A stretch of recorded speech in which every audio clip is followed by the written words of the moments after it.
Boa tarde, seja muito bem-vindo à nossa conferência de encerramento do segundo Congresso Internacional da Diversidade Sexual e de Gênero, que aconteceu toda essa semana aqui na Universidade Estadual do Sudoeste da Bahia, em Vitória da Conquista. Antes de darmos início à nossa conferência, eu quero agradecer alguns agradecimentos, né, que ajudaram na realização desse evento maravilhoso ao longo dessa semana. Quero agradecer aí o programa de pós-graduação em Letras, Linguagens e Representações da UESC, né, na figura de professor Isaías, professor André Mitidieri, que estão aqui me dando todo esse apoio. Quero agradecer também ao IFA Baiano, na figura de professora Luciana Mazzucci, aí dando um apoio para a gente na realização desse evento, né? Agradecer aí a nossa equipe de organizações, o Wilken, Ricardo Rocha, Thales, né? Muito obrigado, sem vocês esse evento não aconteceria. Aliás, sem Thales e Rick, a gente não teria site, não teria os cards de divulgação. Então, agradeço de coração a vocês.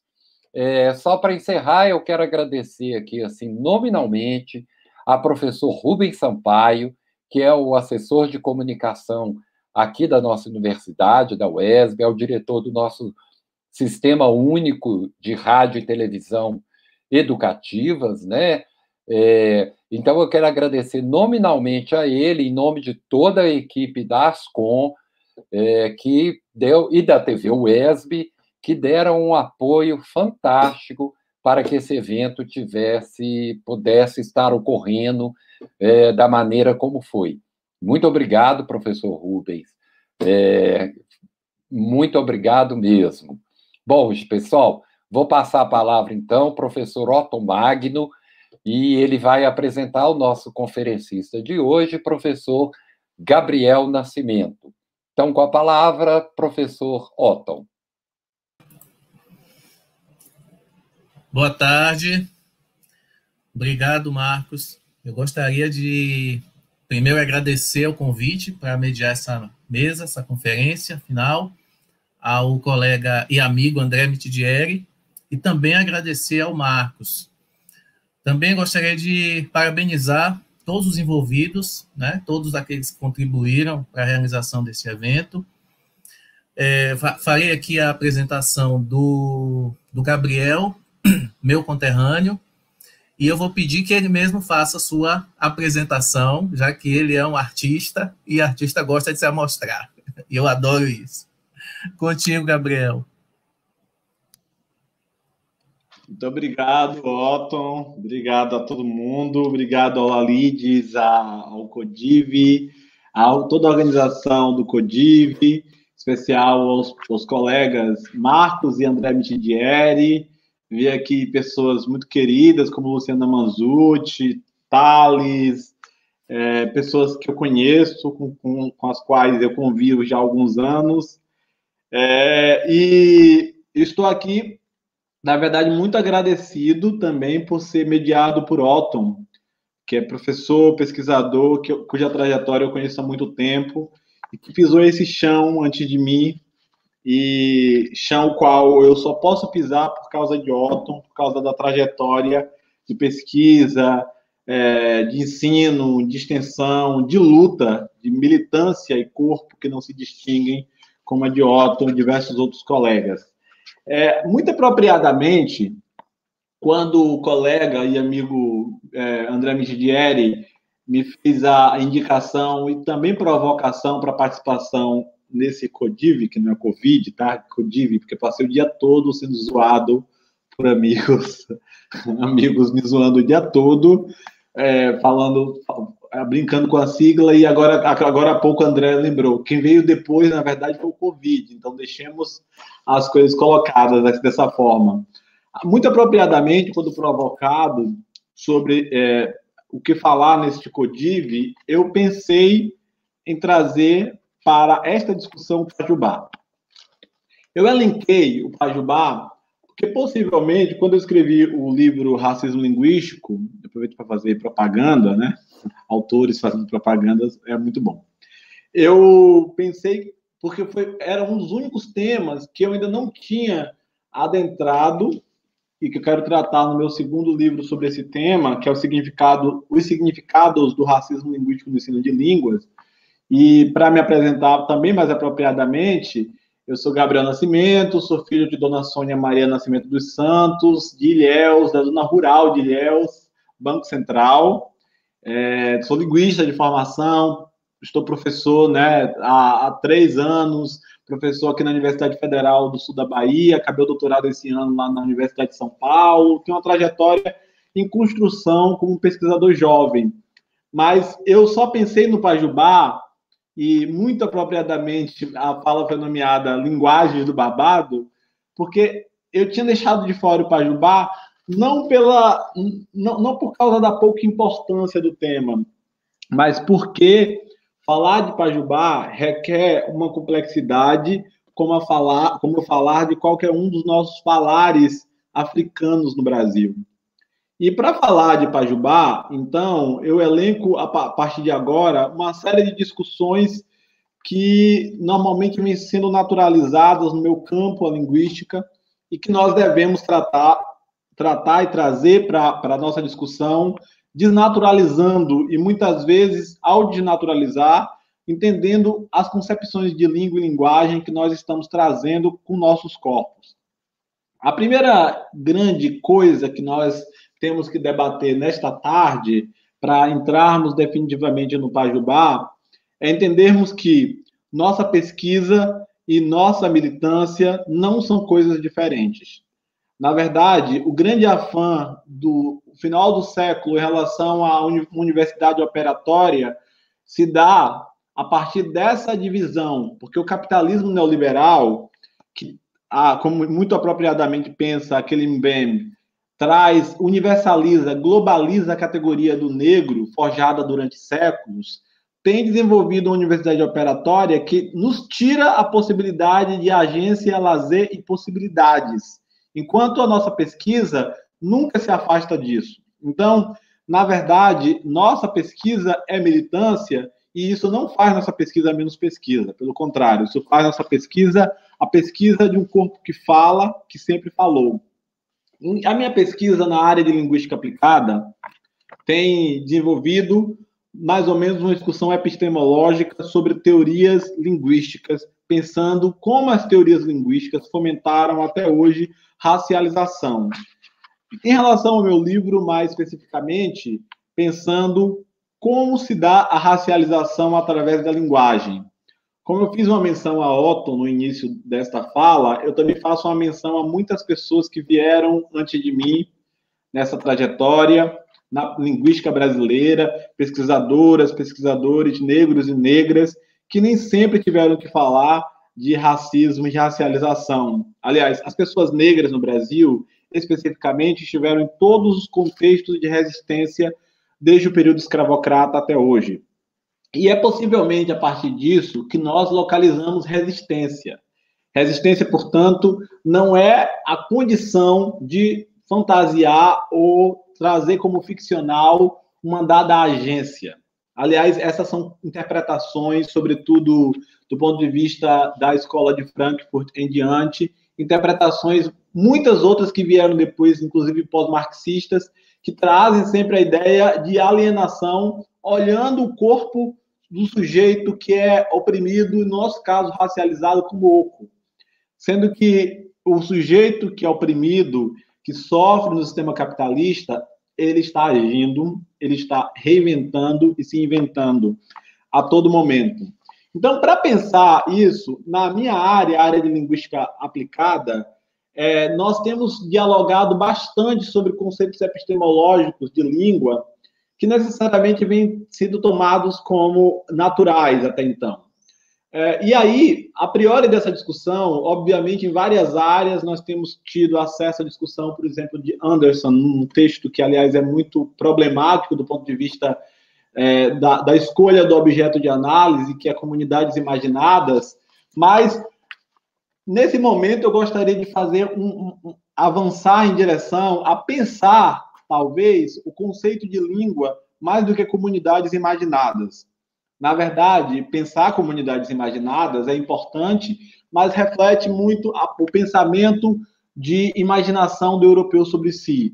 Nesse momento, eu quero avançar um pouco para a discussão que o linguista negro norte-americano Stephen McConey, professor da Universidade Estadual da Pensilvânia, trata como um processo em que o Ocidente, mais do que imaginar a si, ele inventa línguas. É muito complicado tratar de invenção de línguas, e não dá para falar de Pajubá sem invenção. Primeiro, porque muita gente acha que o Pajubá é uma invenção e o português não é uma invenção. Que o Pajubá é uma invenção e que o francês não é uma invenção. Sempre existiu o francês, sempre foi falado. Aliás, mesmo a nossa pesquisa filológica, ou seja, remontando as origens de estruturação de uma dada língua nos seus mais diversos aspectos estruturais, né, que é chamado de linguística geral. Mesmo nessa área, é possível ver, por exemplo, e há várias polêmicas sobre quando começou o português, quando era galego, quando deixou de ser galego, quando começou o francês.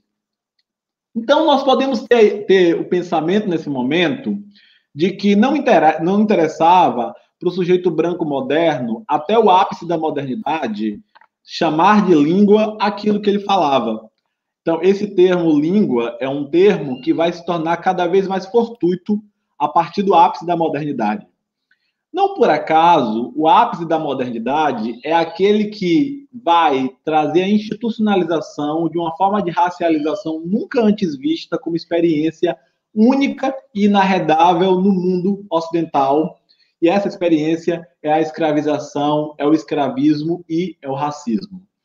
Pensar essas experiências para a formatação de linguagem é importante, porque eu poderia estar hoje falando da importância da invenção do Pajubá como língua, mas não adiantaria nada dentro de um corpo negro, viado, e num corpo, portanto, de dissidências, não porque eu quero ser dissidente, porque, na verdade, quem está fazendo a dissidência e o conceito de dissidência também é construído pelo mesmo viés que sempre chamou esses corpos de corpos fragmentados, marginalizados, como se nós pudéssemos nos enxergar sempre como, a priori, como se fosse de uma forma natural, como fragmentados e marginalizados. Ou seja, a linguagem, ela acaba criando visões de emancipação onde nós somos vistos como aqueles que são os dissidentes por escolha. A priori dessa discussão, a teórica chicana Glória Ansaldúa, ao falar de língua, ela, inclusive, inaugura o conceito utilizado de locus de enunciação pelos teóricos decoloniais do grupo Modernidade e Colonialidade, sobretudo ao pensar que, ao falar de língua, ela está falando de uma língua na fronteira. Eu falo essa língua, o inglês, o mexicano, o espanhol mexicano, não porque eu queira, eu falo porque eu estou na fronteira. E a fronteira é um lugar que me obriga a falar. Se nós pensarmos esses corpos, abre aspas, dissidentes, no mundo formatado como moderno, que na verdade cria um mito de modernidade, para lembrar um termo de Rick Dussel, esse mundo cria a dissidência para dizer que existe um padrão de desvio, um padrão de rastro, um padrão fora do comum, e que esse padrão, obviamente, vai criando uma formatação onde ele quer substituir o dito padrão. Ou seja, é a visão de que nós sempre estamos querendo subverter uma dada lógica e ocupar o lugar, portanto, daqueles e daquelas que têm essa lógica naturalizada por séculos. Lembrando um termo, aliás, usado pelo teórico muçulmano Tal al-Assad sobre o Ocidente e o liberalismo. O Ocidente seculariza a sua própria verdade, mas ele finge que isso não é secular. Ele finge que esse discurso não é secularizante por meio do liberalismo. O liberalismo constrói uma narrativa única e vai, obviamente, com outros sistemas correlatos, como é o caso do humanismo, criando uma história nova, supostamente nova, como se não houvesse um passado antes dessa história. Assim, não havia padrões de gênero no mundo antes do mundo moderno. Tudo que é padrão, tudo que se constrói como mundo moderno é novo, único e nunca houve um padrão anterior. Dessa forma, fica parecendo que toda a invenção de comportamentos supostamente dissidentes é uma invenção desse mundo, e que essas experiências são experiências que não houve, obviamente, em outras épocas.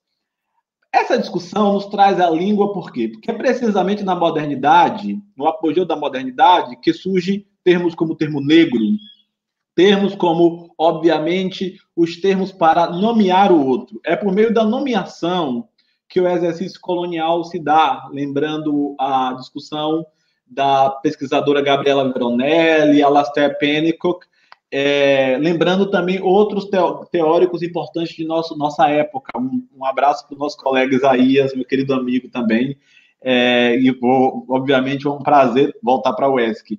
E aí, lembrando, obviamente, essa discussão sobre modernidade, para dizer que nós poderíamos, portanto, pensar línguas como invenções, mas todas as vezes que as teorias linguísticas vão abordar língua, elas têm abordado língua como se fosse um fato da agenda evolucionária.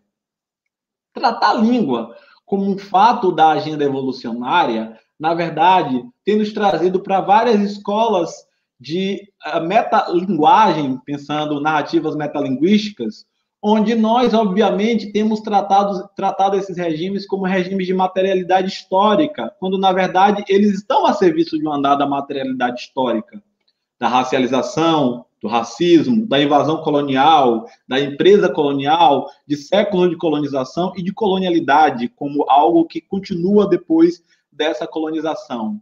No entanto, ao falarmos de nossos objetos, ao partirmos para as nossas áreas de pesquisa, ao estudarmos, por exemplo, o português popular, ao falarmos, por exemplo, sobre língua culta, por exemplo, tentando teorizar o que é essa tal língua culta, ou quando a gente tenta substituir, por exemplo, a ideia de falar errado ou falar certo por falar adequado, ou falar adequado a uma língua de Estado, ou falar adequado, nós caímos dos mesmos buracos que supostamente o progressismo de esquerda brasileiro, ainda contido entre as teorias racialistas do século XIX e as teorias culturalistas do século XX, que são culturalistas racialistas em sua essência, o pensamento social brasileiro, que é weberiano nessa fase, tem estado.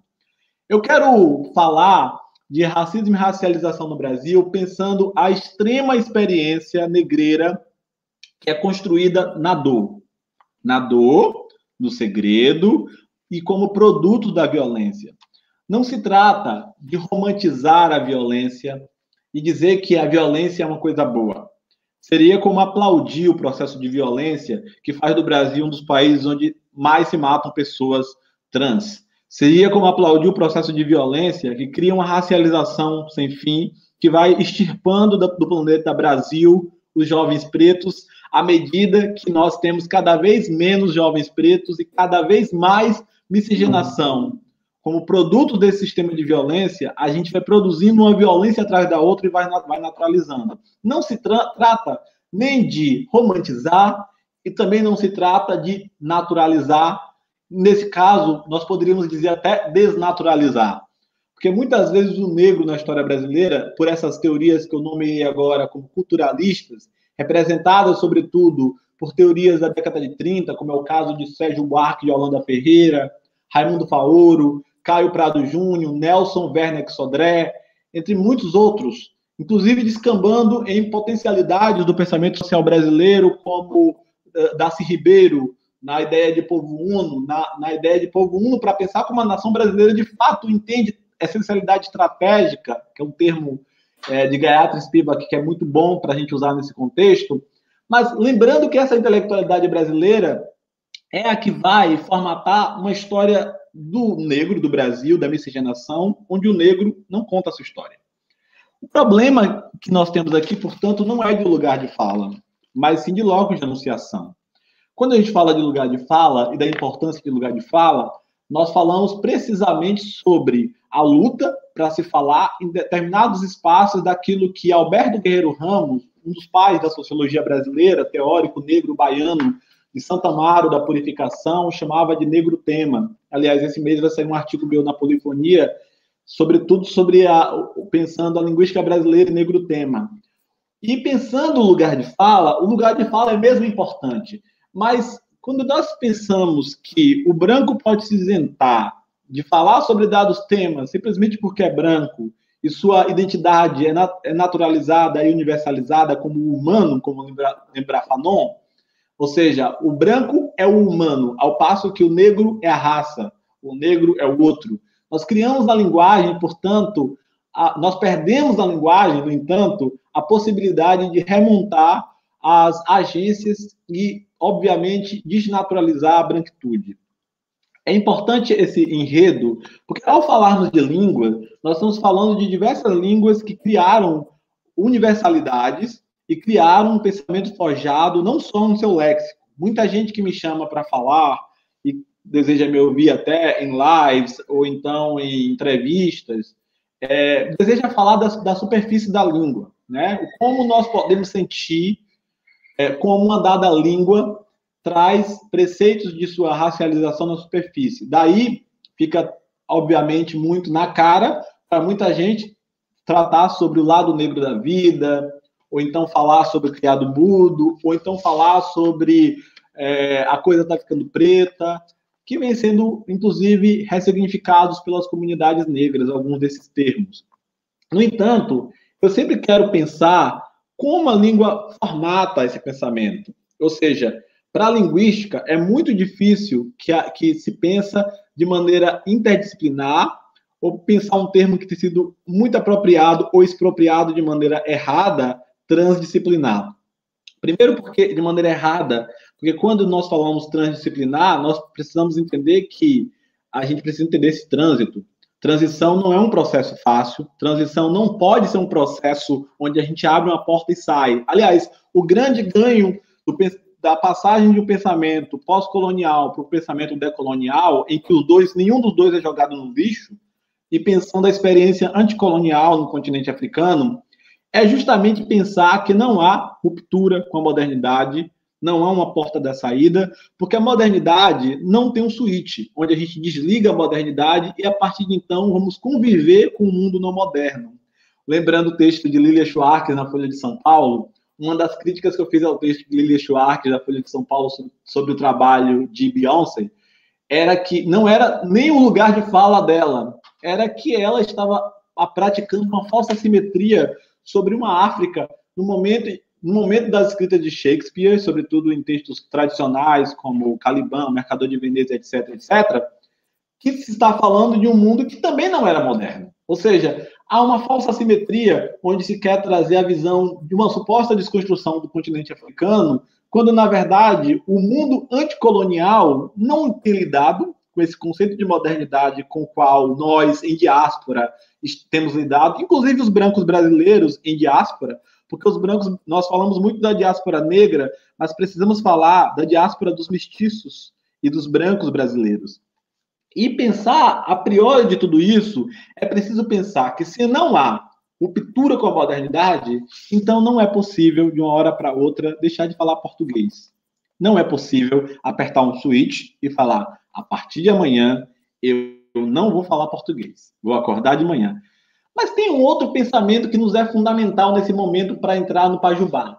Se as línguas modernas, ou línguas naturais, ou línguas nacionais são invenções, ora, não só o colonizador as inventou, mas os povos que foram racializados, que foram naturalizados como sujeitos e não seres, não seres, não sujeitos e, portanto, pessoas que habitam, indivíduos que habitam uma zona do não ser, como pensava Fanon, esses sujeitos também reinventaram essas línguas, também fizeram edições nesse processo linguístico.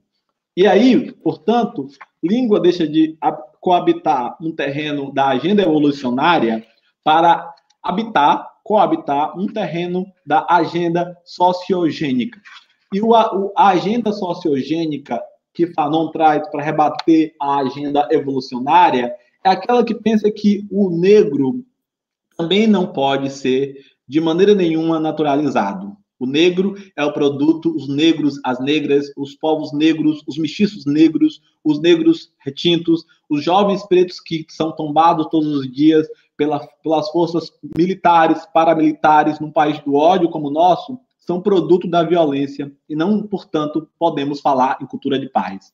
Aliás, as coisas no Brasil também não podem ser vistas em binarismos. Assim como nós lutamos pela democratização e continuamos lutando por governos populares que possam matar a fome do nosso povo, colocar gente como eu e muita gente na universidade, nós precisamos também dizer que essa democracia liberal não é uma democracia para todo mundo. E que as polícias e as forças paramilitares nunca deixaram os espaços de contingência da vida e da morte. E aí, muito vem à tona os conceitos de necropolítica para pensar a situação das vulnerabilidades. Há outros conceitos, como o de geontologia, de Povinelli, para pensar o planeta Terra e a escassez dos recursos naturais, ou então da ecologia dos saberes, para pensar o Sul, normalmente, muitas vezes, não se dando conta de que nós nem sempre temos uma divisória de onde é o sul do sul e quem está mais ao sul, porque normalmente nós temos que ver também que não estamos todos no mesmo sul. O sul precisa ser teorizado pelo corpo que morre, pelo corpo que tomba. Mas as línguas, por si só, elas não se mantiveram nesses lugares sem adições. Razão pela qual, nos países de língua francesa, nós temos a presença muito forte dos crioulos. E os crioulos são línguas, não são meias línguas. Essa visão evolucionária gerou, inclusive, a visão de que nesses lugares se falam meias línguas. No caso do Brasil, os americanos têm chamado de fully-fledged, mas no caso do Brasil, nós temos chamado isso de vários nomes que várias áreas como a sociolinguística tem trazido, que são importantes sim, mas precisam ser repensados. E hoje eu não quero jogar, eu não estou jogando com o meu trabalho o bebê fora junto com a banheira e a criança. Mas eu quero pensar, por que chamar de dialeto ou socioleto? Se a gente não chama a linguagem falada pelos arcaicos ministros do Supremo Tribunal Federal de dialeto, vejam, nós linguistas podemos até chamar dos nossos trabalhos, mas não socialmente isso é chamado. Os advogados, com seus linguajares diferenciados, com arcaísmos, com latinismos, não são chamados de dialetos socialmente, comumente. Por que chamar de dialeto uma língua que é uma língua de reinvenção? Uma língua de reinvenção negra. Então, eu queria chamar a atenção para uma coisa. Os povos negros que passaram pelo processo escravocrata, primeiro, não são povos que vêm de culturas monolíngues. Embora o europeu traga a ideia de que ele é multilingüe em sua essência, ele só vem falar de multilinguismo no mundo tardio, sendo que as experiências, inclusive, como os pesquisadores africanos têm demonstrado, no mundo africano, se deram, da forma que se deram muitas vezes, pela diversidade linguística de vários povos no mesmo território. Povos que muitas vezes falavam línguas parecidas, mas que não era a mesma língua. E o europeu se aproveitou disso na invasão para erguer uma espécie de separação de traços distintivos entre essas comunidades. Ou seja, o racismo e o monolinguismo são parentes. O monolinguismo é racista. O fato de nós termos cada vez menos comunidades negras com possibilidade de aprender outras línguas é um fato do racismo. E um fato do racismo que, na verdade, nega a própria concepção e construção dos povos negros no Brasil. Os povos negros no Brasil vieram de culturas não homogêneas. Primeiro, sobretudo, pensando o exemplo dos povos malês alçais, né, das culturas de grupo banto, que vieram e, sobretudo, têm um pensar guerreiro, um pensar que ergue uma visão de segredo, de concepção de sociedades, onde vai conseguir trazer à tona guerras importantes do ponto de vista linguístico, como é o caso da revolta dos búzios, da revolta dos malês, mas por que não lembrar também as greves anti-escravas, como é o caso da greve que acontece no Engenho de Santana, em Ilhéus, no Rio do Engenho, em 1798. 1789, 98 é a revolta dos búzios. Ou seja, essas comunidades, elas são importantes e elas vão fazer edições na língua de maneira geral.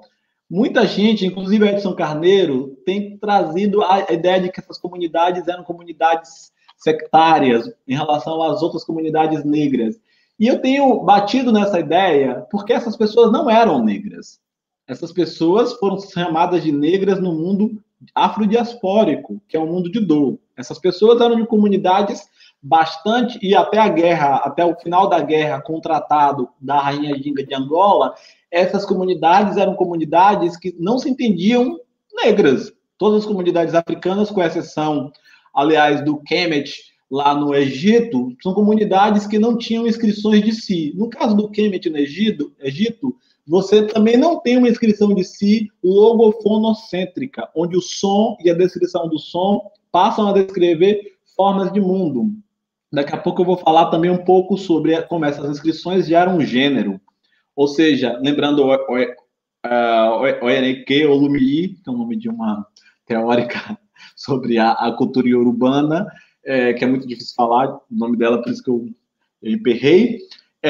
A gente tem uma concepção sempre de que gênero também é uma inscrição de sempre se falou de gênero, quando, na verdade, nós nunca entramos para debater como um mundo que não é logofonocêntrico tratava gênero, onde gênero não criava inscrições de homem e mulher como nós criamos no nosso momento.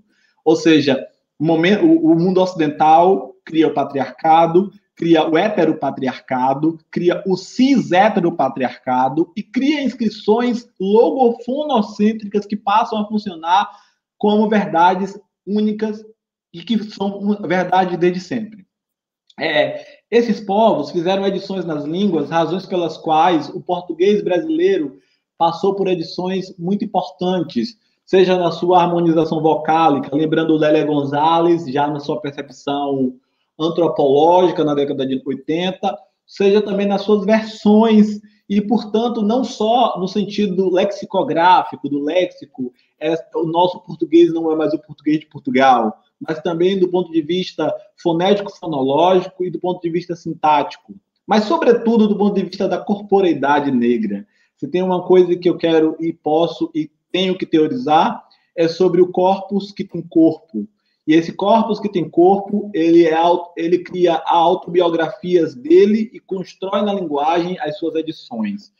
Esse processo de escrevivência, como chama Conceição Evaristo, chamado também de reexistência, letramento de reexistência por Ana Lúcia Silva Souza, e chamado também como significação do signo da raça por Henry Louis Gates Jr., é um processo muito interessante. É o processo que faz, por exemplo, com que a gente tenha que reler mais do que a miscigenação entre o negro e o branco, mas como o negro resistiu no silêncio da língua e impôs sua verdade de maneira a passar a ser uma verdade que produzisse o superextrato também na língua, desse contato linguístico. Ou seja, o fato de que no Brasil se fala não português é o fato também que nos leva a criarmos ideologias linguísticas, que são naturalmente ideologias que vêm desde a década de 30 forjadas na ideia de que nesse país não se fala português por causa da presença negra. Napoleão Mendes de Almeida tinha essa ideia muito fortuita entre ele, mas mesmo linguistas que são de nossa melhor, mesmo gramáticos que são da nossa melhor safra, como Matoso Câmara Júnior, estudioso, né, e outros estudiosos, e sempre caíram ou derraparam na ideia de tentar classificar as identidades nacionais, sempre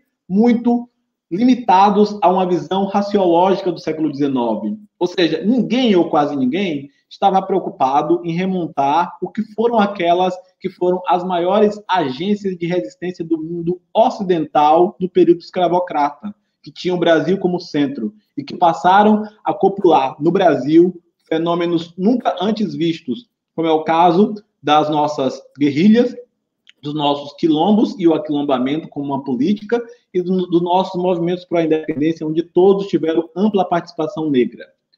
A partir daí, é preciso já repensar o que é o Pajubá. Ou seja, as pessoas negras no Brasil sempre editaram a língua portuguesa e levaram aquilo que Lélia Gonzalez chama de pretuguês. O pretuguês que é, na verdade, um português da corporeidade negra, ele não vem só de uma única corporeidade negra. Aliás, nos tempos atuais, onde muita gente quer falar e fala sobre relacionamentos interraciais, sobre o problema da miscigenação com os brancos, que vem do estupro, e vem da morte, e vem da forçação, e vem do horror, e que produz um Brasil cada vez menos preto e um Brasil cada vez mais morto, um Brasil cada vez com mais crise, um Brasil cada vez com mais problemas, um Brasil cada vez mais produzido nesse liberalismo neoliberal, ultraliberal, que foge a identidades de morte a todo instante e que gera, isso sim, outros problemas estruturais. Por isso que o racismo é estruturante. Mas pensando nisso, essas comunidades negras reinventaram a língua, produzindo na língua os seus falares, os seus gestos. Então, para pensar o Pajubá, é preciso pensar a partir dessas reinscrições. O português é, na verdade, uma reinscrição, e como pensa a pesquisadora branca Ieda Pessoa de Castro, o português é algo falado por todo mundo no Brasil, inclusive pelos brancos. É exatamente aí que eu entro para falar do Pajubá. O Pajubá, como processo remontando a sua origem, é uma língua, eu não vou cair na bobagem evolucionária de chamar de dialeto e nem de linguajar, que surge, sobretudo, dos falares de rua, dos povos de rua.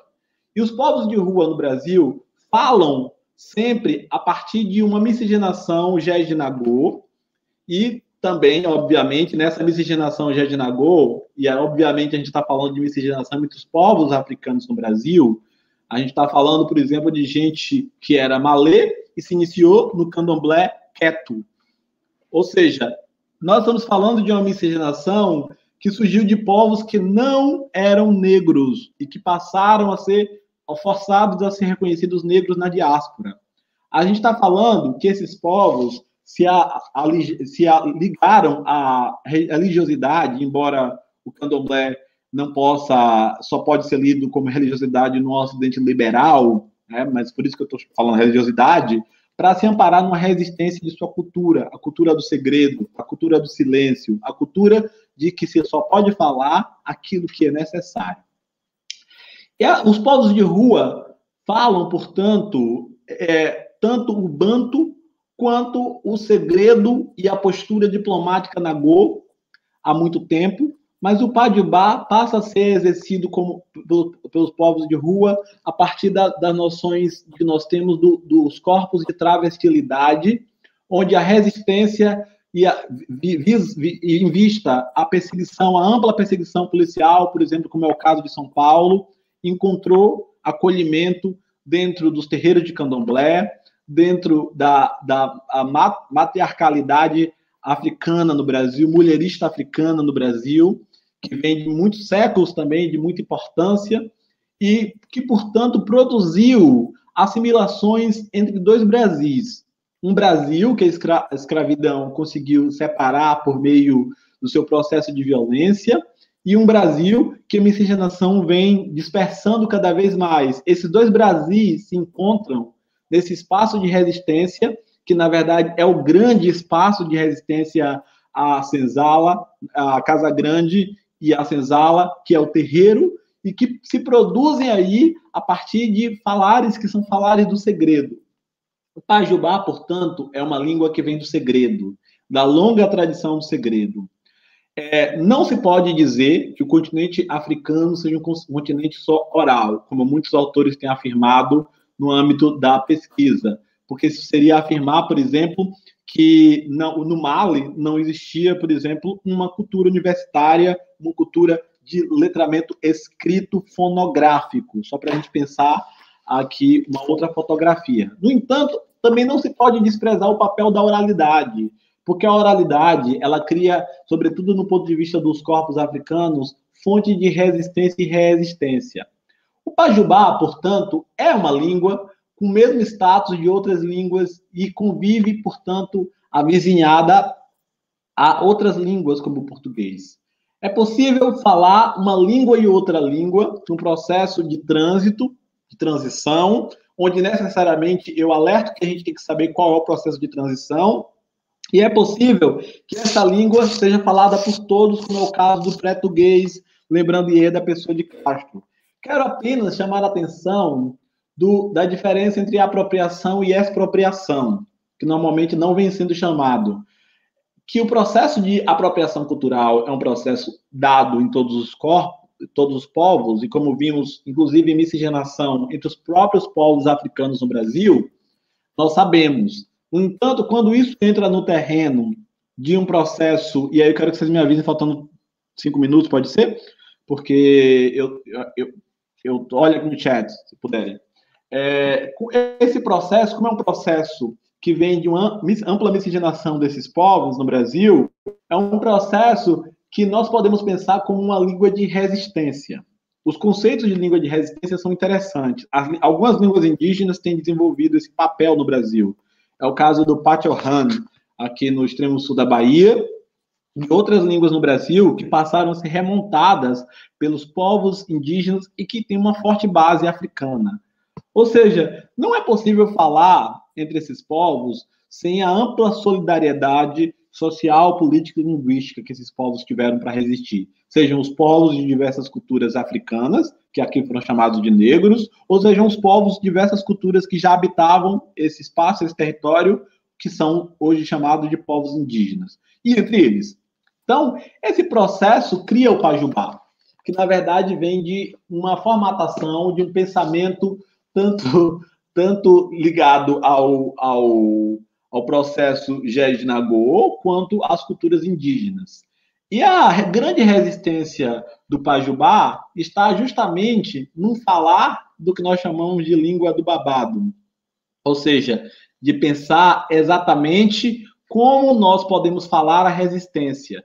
Nós podemos editar a resistência. E para pensar o processo de que todo mundo no Brasil fala português, e, obviamente, no Brasil existe uma expropriação linguística, muitas vezes a escola e o letramento têm levado a cabo, obrigado, gente, tem levado a cabo uma visão de que nós falamos português, quando, na verdade, o que eu estou dizendo aqui é que nós não falamos português tal qual, ou seja, nós falamos, obviamente, várias línguas, entre elas o português, né?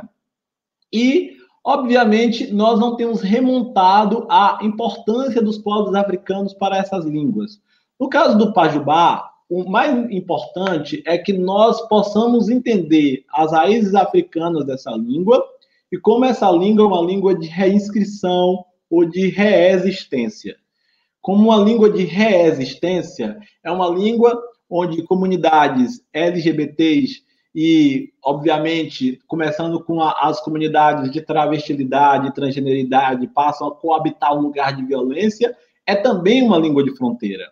Então, eu queria fornecer como final a ideia de língua de fronteira para pensar que nós estamos falando aqui da grande contribuição do pensar sobre o racismo no Brasil para o combate a outras assimilaridades estruturais.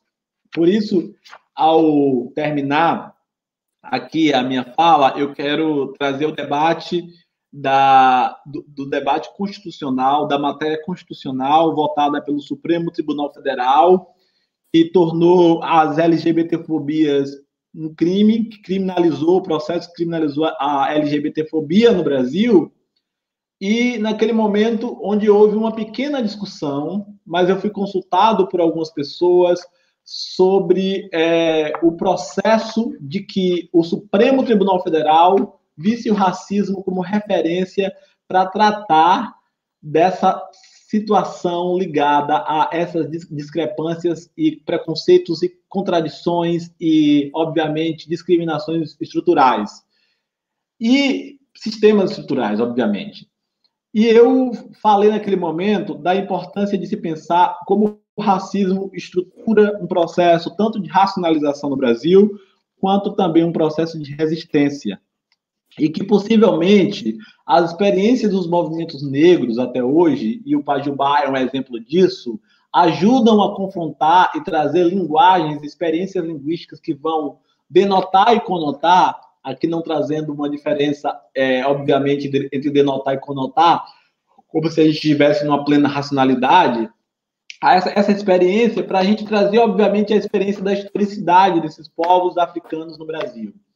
E aí pensar isso é pensar que precisamos derrotar uma fonte de liberalismo que é racial, lembrando um termo do estudioso norte-americano de origem caribenha, Cedric Robinson, sobre capitalismo racial, né?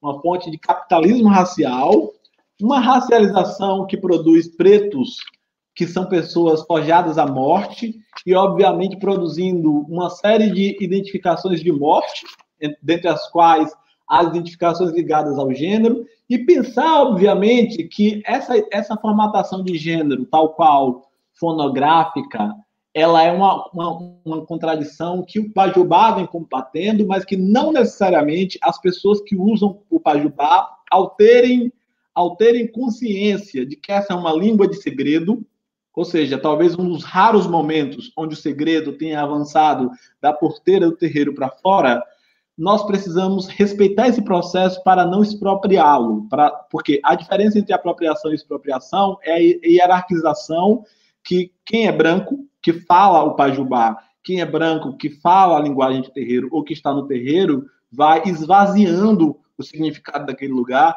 e produzindo materialidades racionais, pensando a diferença entre corpo e mente, produzindo exemplificações de gênero e pensamento de gênero no mundo moderno e impondo aqueles lugares e, obviamente, trazendo com aquilo também concepções de corpo que muitas vezes são formatadas nesse cis-heteropatriarcado. Muitas vezes são formatadas e aí, obviamente, vão criando no Pajubá, que é uma língua que tem a eminência e a importância, que é a eminência e a importância não logofonocêntrica das línguas africanas orais, vai trazendo para ela uma generificação que é totalmente racionalizada dentro das línguas nacionais.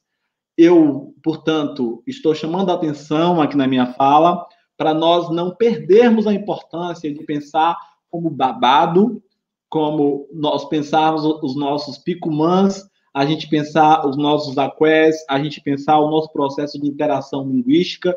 Não pode ser de maneira nenhuma a deturpação, a expropriação dos significados que são significados africanos.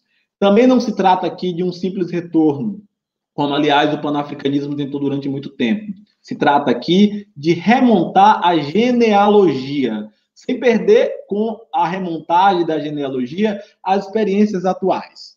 Se continua resistindo na língua. O hip-hop, as culturas do funk, o pagodão da Bahia, o samba desde sempre, as culturas negras brasileiras continuam resistindo e produzindo resistência. O Pajubá é o exemplo dessa resistência. É possível, portanto, continuar falando Pajubá, inclusive sendo corpo branco, desde que você não traga para o Pajubá identificações de marcação que são do cis, heterocis, patriarcado, cis-heteropatriarcado, que normalmente vem trazendo, obviamente, generificações e trazendo para uma língua que é de vertente africana, que já se modificou aqui na diáspora, uma visão que é conformada desse mundo moderno e que, portanto, expropria o sentido dessas línguas. Trazer também a visão de que não se trata de um retorno harmônico, pensando a remontar essa genealogia, mas se trata de pensar como, nesse momento, no tempo presente, nós estamos lidando com forças tão poderosas, como, por exemplo, a decomposição do neoliberalismo, como protofascista, e também convivendo com um racismo que vem desde sempre, que formata esse protofascismo entre nós, que cria circunstâncias de governantes e governanças que pretendem produzir o extermínio total dessas formas de pensamento simplesmente com canetadas de Estado. Simplesmente querendo desconstruir a canetadas todo o processo de avanço desses povos que avançaram em governos mais progressistas, como os governos de Lula e Dilma, e que agora, nesse momento, no tempo presente, falam essas línguas de resistência e querem continuar falando essas línguas de resistência.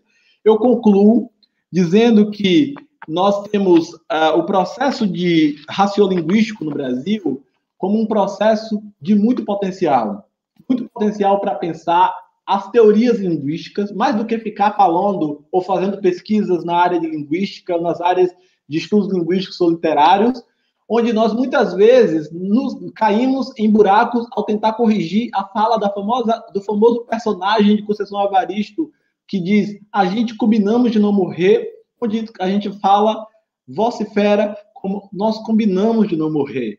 Ou seja, esse processo pode se dar com o pajubá ou com qualquer outra língua. Nós passamos a desrespeitar a historicidade e a genealogia dos corpos que tombam, dos corpos que morrem. E aí nós passamos a produzir uma teoria da vida sem a experiência dos mortos, que é uma experiência da dor, da tristeza, mas também do grande aprendizado de como esses povos resistiram até a morte. Concluo dizendo que espero um grande debate e que a gente fale, nesse momento, de coisas africanas que o Pajubá traz como experiências inovadoras, como deboche, como a possibilidade de harmonização vocálica ligada ao deboche, como nós temos experiências ligadas à vocalização no nosso português brasileiro e no Pajubá, não tão diferente, ligadas à reinscrição de um corpo que pena, de um corpo que cai, e que, portanto, é um corpo que não vai morrer sem fazer deboche de sua própria condição de miserabilidade, muitas vezes, e é um corpo que não vai ficar calado enquanto tentam tombar o seu corpo, a sua pele, ainda em vida. É preciso refletir sobre tudo isso para pensar que pensar em babado, pensar em linguagem do babado, é pensar em uma linguagem onde nós possibilitamos falar muito mais do que descrição linguística. Possibilitamos falar de corpos que vivem, que tentam viver, que tentam sair desse imenso genocídio do povo preto, das pessoas trans, das pessoas LGBTs de maneira geral, com maioria negra, num país negro, onde só o negro tomba de maneira geral, fortuita, direta, nesse tempo presente. Agradeço muito grandiosamente a organização do CODIV, da possibilidade de estar aqui hoje.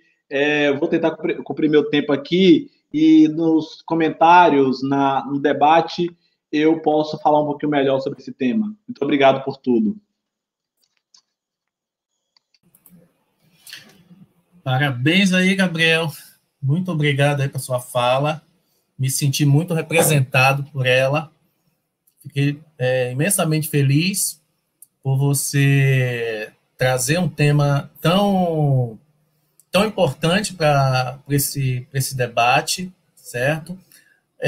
Por você ser cria da UESC como eu tenho muito orgulho disso também, de saber que tem alguém que veio depois de mim e que abraçou esse tema, coisa que na minha época eu não tive essa oportunidade, fui por outros caminhos. Gosto muito do trabalho que foi realizado quando eu estudei na UESC, né? Eu devo a minha formação praticamente toda à UESC, né? aos professores de lá. Então, eu fico muito, muito feliz em saber que você teve essa formação depois de mim e que você teve essa possibilidade de realizar um estudo tão rico quanto esse. Enquanto você falava aí, eu ficava viajando aqui, porque eram muitas inferências, né, que a gente pode construir com a sua fala. E uma das que para mim a que mais significou foi quando você falou do Pajubá. Então, há expressões que a minha mãe, André Mitidiaí conhece a minha mãe tem 73 anos, e ela ouviu através da comunidade LGBT. E ela achou que não eram, que eram fazendo gozações, que eram brincadeiras. Ela não imaginou que isso constituía um vocabulário, que se constituía uma língua. E eram expressões que para ela estava esquecida, né? Que não ia retornar, e nem ia retornar com essa carga semântica que tem hoje. Então, eu achei essa parte, de todas as partes que você falou, né? Eu gostei de todas, mas essa daí, para mim, foi a que mais me tocou, porque eu tenho uma mãe negra que tem conhecimento dos termos advindos dos ancestrais dela, africanos, e que essas palavras, elas retomam, como você disse, não é harmônico, não é do mesmo modo, mas, de algum modo, elas têm retornado, né? E esse fluxo aí, né, de algum modo, chegou na minha mãe. Então, eu gostaria que você falasse um pouco mais sobre isso, sobre essa, se existe uma afetividade para os negros, né, principalmente os mais velhos, se reconhecer nesses termos. Então, obviamente sim, né? Como eu disse, a Bahia é uma experiência talvez única no Brasil para a gente pensar muita coisa, né? Primeiro pensar assim, as guerras, as revoltas anticoloniais são revolucionárias na Bahia, né? Porque ela liga tanto povos guerreiros e mais contidos, como os povos malês alçais, né? Os alçais, como povos do comércio, né? Os chamados anagôs, que também é um nome branco, né? Anagô é um nome branco, né? Um nome que o branco dava na costa. Mas os povos queto, outros povos, né? Que também é uma escravização mais tardia, né? Que acontece depois do pacto com a rainha Ginga-Nhangola. A junção desses povos cria uma imensa afetividade de miscigenação na Bahia, né? Então, povos que são desde povos muito valorosos no sentido de enfrentar, como lembra Célia Maria Marinho de Azevedo, e também Clóvis de Moura, no século XIX, para vender um escravo baiano era muito difícil, né? Porque o baiano ele era considerado alguém que se subordinava ao trabalho. Por isso que vem também a ideia da preguiça baiana. Ele se subordinava ao trabalho, ele não aceitava trabalhar. Mas a fonte dessas palavras que sua mãe viu na cultura LGBT é interessante, por quê? Porque como eu acabei, no fim da minha fala, traz a ideia de que talvez seja uma das únicas esperanças, um dos únicos momentos onde a cultura do segredo do candomblé sai da porteira do candomblé, porque o candomblé é um espaço na verdade, cada terreiro é um terreiro de culto, e, portanto, um terreiro de um culto totalmente com a sua cultura valorosa de segredo. Então, assim, muitas vezes você não tem, inclusive, percepções dos vários segredos que podem existir em cada lugar. E talvez seja um dos únicos momentos linguísticos onde essa experiência sai do terreiro, e por isso sua mãe, que também entendia aquilo ali em segredo, nossos mais velhos, na verdade, muitos dos quais reconhecem vários desses termos, né? Esses termos são entendidos por nossos mais velhos, por nossas mais velhas, passam a relembrar, digamos assim, né? Relembrar esses termos, né? Outro exemplo, além do Pajubá, que eu poderia dar, de desnudamento desse segredo, acontece com essa websérie baiana na rédea curta, ou Frase de Manhinha, onde os roteiristas recriam frases das mães e termos baianos das mães, que são puramente uma experiência Jejinagô também. Então, assim, muitas dessas palavras foram sendo esquecidas na língua pelo processo de branqueamento, porque nós estamos passando por um processo de branqueamento na língua. A gente precisa entender isso. No processo de branqueamento na língua significa que cada vez menos essas experiências que são faladas e entendidas por alguns povos vão sendo compreendidas pelos mais novos, ou seja, os mais novos vão perdendo essa experiência que, por exemplo, eu que sou da década de 90, ia falar 80, mas pode ser 80 também, porque eu sou de 91, nós que somos da década de 90, já tivemos. Então, assim, é importante compreender que esse retorno, o Pajubá é importante por esse enorme retorno dessa comunidade trans e da possibilidade dessa comunidade trans retirar, e aí eu não estou fazendo aqui também alguma apologia a tirar do terreno do segredo o que é o segredo. Eu acho que o segredo precisa se manter no espaço do segredo, porque só existem comunidades negras falando no Brasil suas próprias linguagens, com corpo, muitas vezes, seja no mundo do terreiro ou fora do terreiro, por conta desse espaço de resistência, que é o terreiro. Então, assim, eu acho que é muito importante esse processo de afetividade com a língua, porque nós mesmos, Otton, muitas vezes nos identificamos com coisas cujo significado nós nem sabemos. Eu tenho um amigo americano que ele conheceu a Bahia, e eu conheci ele depois que conheceu a Bahia.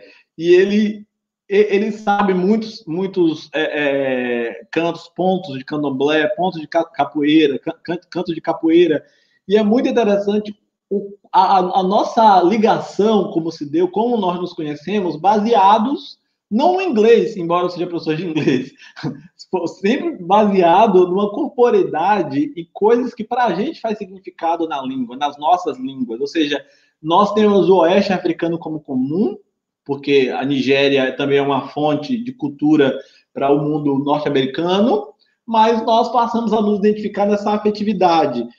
Quem fala muito de queer, fenomenologia queer, que é muito interessante para pensar, Sarah Ahmed, para pensar a ideia de a importância da afetividade, porque aí nós vamos passar a entender que a afetividade é política, né? A afetividade é a política. Não? Então, o corpo LGBT, nesse espaço de interesse, de relação, por exemplo, dentro de um dado aplicativo LGBT, né? Pensando quem está fazendo pesquisa com o aplicativo LGBT, né? Nesse espaço, quando você enxerga uma pessoa que começa, às vezes, a linguagem com a fonte de negociação que você tem lidado com o seu povo, né? As pessoas, por exemplo, pensam que as pessoas negras são ou querem ser mais sexualizadas, né? Por exemplo, e a pessoa negra às vezes quer ser tratada com respeito, né? A pessoa chegar, oi, bom dia, boa tarde, boa noite, beleza, não sei o que lá.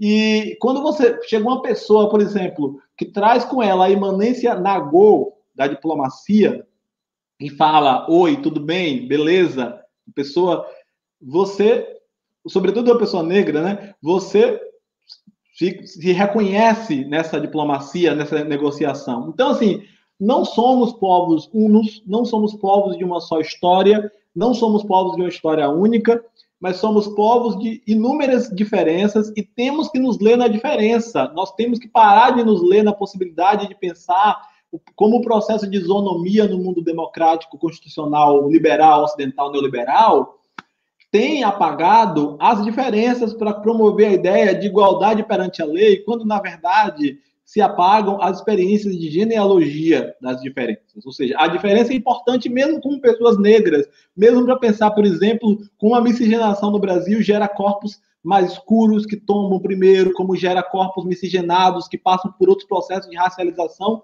no imenso contínuo. Então, assim, muito bom saber a experiência da sua mãe, e a experiência muito sensacional para a gente contar e pensar. Ok, obrigado pela resposta, Gabriel. A gente tem aqui algumas perguntas do pessoal que está assistindo, e eu vou seguir a ordem aqui em que eles fizeram os questionamentos. Então, a primeira aqui é da Natália. Ela quer saber o seguinte: você não acha que se faz mais que necessário discutir a branquitude e seus privilégios? O branco precisa ser também racializado. Você poderia falar um pouco sobre isso? Inclusive, eu e o professor Joel Windle, que é branco, estrangeiro, no Brasil, que é um outro branco, né? Nós escrevemos um capítulo de livro, que vai ser até publicado, talvez, um livro organizado por Dani Jesus, que também estuda gênero na linguística brasileira já faz um tempo, mas meu mais velho, um homem preto, e Glenda Mello, também pesquisadora negra preta da Unirio. Nesse trabalho, nós fizemos um trabalho onde um pesquisador negro fala e defende desracialização do negro na linguística brasileira, e o pesquisador branco defende racialização do branco. É interessante falar de branco, que faz necessário discutir branquitude. Para mim, os maiores estudiosos de branquitude no Brasil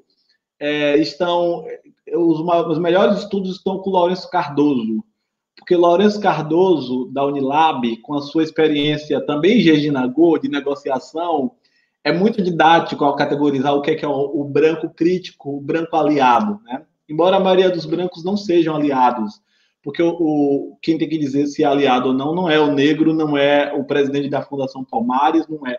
Quem tem que dizer o que é aliado é a luta, é a concepção da historicidade, é o espaço de atuação. Se ele não faz o espaço de aliado, ele não é aliado. A gente não precisa ficar criando estamentos, digamos assim, para divisão das pessoas. Esse aliado antirracismo é isso, ou um exemplo de Catherine Walsh na sua didática, trazer uma espécie de concepção, de manual do que é ser antirracista. Eu acho que a branquitude, e aí pensando tanto o Lourenço Cardoso, quanto pensando a estudiosa da CUNY em Nova York, Linda Alcoff, pensando Lourenço Cardoso e Linda Alcoff como duas vertentes, Linda Alcoff como uma branca americana de origem panamenha, pensando a necessidade de que o branco se confunde com o moderno, assim como se confunde com a língua no mundo ocidental. Então, o branco, a branquitude, nem sempre foi o que é hoje, né? Ela nem sempre foi o que é hoje. A branquitude na Idade Média, por exemplo, eram branquitudes, outras branquitudes, que inclusive hoje se fala de escravidão. Havia escravidão ou não na África? Havia escravidão na África, como havia escravidão na Grécia. Ou seja, a escravidão também existia na Europa. Mas a gente precisa pensar esse branco diferente do branco que, com a aquiescência do regime burguês, sobretudo a partir lá do século XV, né? Mas pensando no século XI, XII, XIII em diante, o branco vai se tornar muito mais do que uma identidade ou uma identificação. Ele vai se tornar a identificação padrão do mundo. E ele vai criar também as diversas crises que nós temos hoje. As crises liberais que nós temos hoje partem também da percepção do branco, de uma geontologia, de uma necropolítica que ele fabrica, porque ele cada vez mais também está em xeque. O que é o nazifascismo, se não uma experiência do branco tentando padronizar a sua experiência branca no mundo, como ele fez com as línguas, que nem sempre foram línguas nacionais, né? Então, ele já tinha feito experiência de padronização de sua identidade brancocentrada no mundo. E ele precisava fazer padronização do que ele era, um tal fluxo migratório, onde ele pudesse perceber que todos os males que ele fez nos países racializados poderiam se tornar para ele. Então, é preciso racializar a branquitude, sim, e racializar a branquitude é uma experiência da linguagem. É uma experiência da linguagem, uma experiência que centraliza o papel da linguagem. Significa que, nos nossos textos, nós não devemos ter medo de chamar pesquisadores teóricos de teóricos e pesquisadores brancos, de autores brancos, de literatura branca. Por quê? Nós vamos continuar lendo esse material. Esse material rico vai continuar sendo lido, né? Nós não temos que ter problemas em ler teorias dos brancos. Os brancos construíram todas as fontes de opressão até hoje, assim como tem-se que ler como o regime burguês passou de um burgo na Idade Média para se tornar o burguês como classe no mundo ocidental, temos que olhar a experiência dos brancos e como eles construíram uma identidade forjada sempre numa padronização. Ou seja, precisamos aprender teorias, inclusive pensar as teorias e discutir as teorias dos brancos. Ou seja, chamá-los de brancos não nos exime, não nos impossibilita da continuidade de continuar lendo os textos deles.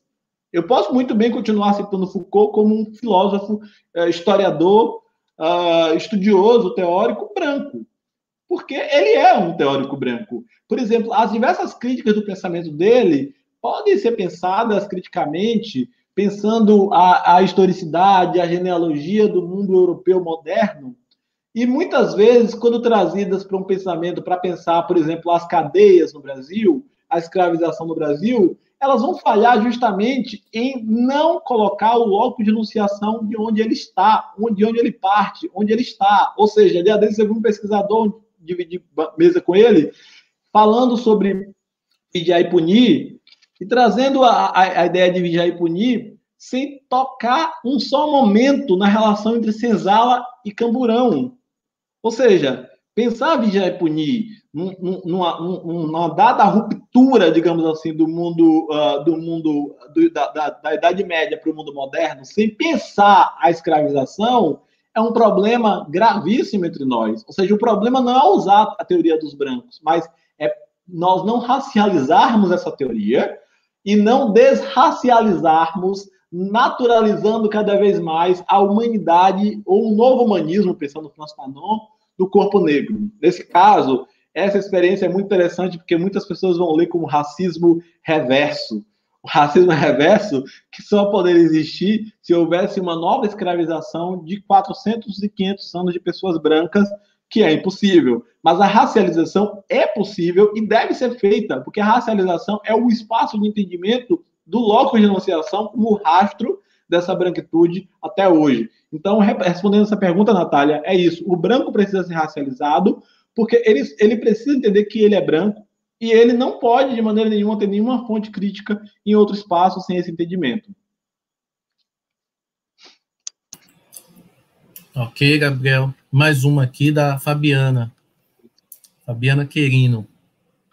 Ela diz, ó, aqui no Brasil, com toda essa onda nacionalista, até a língua espanhola foi retirada da BNCC e, consequentemente, das escolas. Onde deveria se valorizar o multilinguismo, acontece um retrocesso. E um adendo a isso, Fabiana, o espanhol, é bom lembrar, é a língua de todos os nossos vizinhos latino-americanos que ressignificaram o espanhol.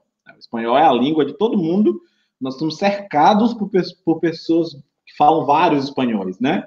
Vários espanhóis estão sendo falados aqui, com marcas de americanidade, lembrando Lélia Gonzalez. É isso. Por que se tira? Por que esse processo de padronização de onde vem? A década de 30, por exemplo, Getúlio, no ápice do seu morenismo, ele implantou reformas de várias línguas estrangeiras nas escolas, mas com o ápice da ditadura militar, o monolinguismo vira uma estratégia. O inglês é a língua monolíngue do mundo.